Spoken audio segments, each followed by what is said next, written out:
Hi friends, പുതിയൊരു വീഡിയോയിലേക്ക് എല്ലാവർക്കും സ്വാഗതം. എല്ലാവരും സുഖമായിട്ടിരിക്കുന്നുവെന്ന് വിശ്വസിക്കുന്നു. ഇന്നലെ ഇവിടെ നൈറ്റ് ഫുള്ള് സ്നോ പെയ്തുകൊണ്ടിരിക്കുകയായിരുന്നു. ഇന്ന് രാവിലെ വീടിൻ്റെ ഫ്രണ്ട് യാർഡ് ഫുള്ളായിട്ട് സ്നോ ആയിട്ടുണ്ട്. അപ്പോൾ ആ വീഡിയോ നിങ്ങളുമായിട്ട് ഷെയർ ചെയ്യാനാണ് ഞാൻ ഇന്ന് എത്തിയിരിക്കുന്നത്. എല്ലാവർക്കും എൻ്റെ വീഡിയോയിലേക്ക് സ്വാഗതം. അതെ, ഞങ്ങൾ താമസിക്കുന്ന സ്ഥലത്ത് സാധാരണ സ്നോയൊന്നും അധികം ഉണ്ടാകാത്തതാണ്. ഇതിനു മുമ്പ് 5 വർഷം മുമ്പാണ് ഞങ്ങൾ താമസിക്കുന്ന ഈ സ്ഥലത്ത് സ്നോ ഉണ്ടായത്. അത് അന്ന് നല്ല രീതിയിൽ സ്നോ ഉണ്ടായിട്ടുണ്ടായിരുന്നു. പക്ഷെ അതിനുശേഷം കുറച്ച് നാളായിട്ട് സ്നോയൊന്നും ഇല്ലാതിരുന്നായിരുന്നു. ഇന്നലെ രാത്രി നന്നായിട്ട് സ്നോ പെയ്തു. അപ്പോൾ ഇപ്പോൾ ഒരു 2 ഇഞ്ചൊക്കെ കട്ടിക്കാണ് വന്നിരിക്കുന്നത്. ഫ്രണ്ട് ഗാർഡനിലും നിറയെ സ്നോ വീണ് കിടപ്പുണ്ട്. ഇതാണ് ഞങ്ങളുടെ ഫ്രണ്ട് യാർഡ്. ഇപ്പോൾ ഇത്രയ്ക്ക് സ്നോ ആയിട്ടുണ്ട്. ഇപ്പോൾ ഇവിടെ തണുപ്പ് -6 ഏകദേശം 21 ഡിഗ്രി ഫാരൻഹൈറ്റിലാണ് തണുപ്പ് ഇപ്പോൾ ഉള്ളത്. ഇതാണ് ഞങ്ങളുടെ വീടിൻ്റെ മുമ്പിലുള്ള റോഡൊന്നും കാണാൻ പറ്റുന്നില്ല.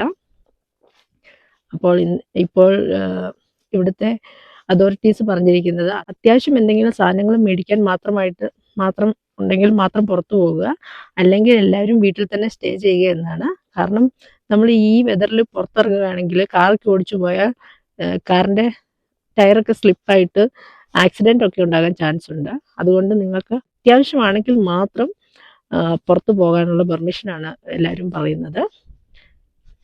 ഞങ്ങളുടെ ഇവിടെയാണെങ്കിൽ കടകളിലൊക്കെ പോയാലും ഇപ്പോൾ സാധനങ്ങളൊന്നുമില്ല. ഇങ്ങനെ ഒരു വിൻ്റർ സ്റ്റോം വാർണിംഗ് ഇവിടെ പറയുകയാണെങ്കിൽ പിന്നെ സാധനങ്ങളൊന്നും വാങ്ങാൻ നമുക്ക് കിട്ടത്തില്ല. എല്ലാവരും നേരത്തെ സാധനങ്ങളൊക്കെ വാങ്ങിച്ച് സ്റ്റോക്ക് ചെയ്യും. വാട്ടർ, ബ്രെഡ്, അങ്ങനെ അത്യാവശ്യമുള്ള ടിഷ്യൂസ്, അങ്ങനെ അത്യാവശ്യമുള്ള ഒരു സാധനവും നമ്മൾ കടയിൽ പോയപ്പോൾ കിട്ടത്തില്ല. എല്ലാം ആൾക്കാരും നേരത്തെ വാങ്ങി സ്റ്റോർ ചെയ്ത് വയ്ക്കും. ഒരുപാട് തണുപ്പൊക്കെ കൂടിക്കഴിഞ്ഞാൽ കറണ്ട് കട്ടാകും. 5 വർഷം മുമ്പ് ഞങ്ങൾക്ക് ഇവിടെ തണുപ്പുണ്ടായ സമയത്ത് കറണ്ട് അതുപോലെ കട്ടായിട്ടുണ്ടായിരുന്നു. അത് കഴിഞ്ഞ് ഒരു 12 മണിക്കൂറിന് ശേഷമാണ് കറണ്ട് വന്നത്. പിന്നെ ഞങ്ങൾക്ക് ഗ്യാസ് ആയതുകൊണ്ട് നമുക്ക് കുക്ക് ചെയ്യുന്നതിനൊന്നും ബുദ്ധിമുട്ടില്ല. പക്ഷെ നമുക്ക് വീട്ടിലിരിക്കാൻ ഭയങ്കര പാടാണ്.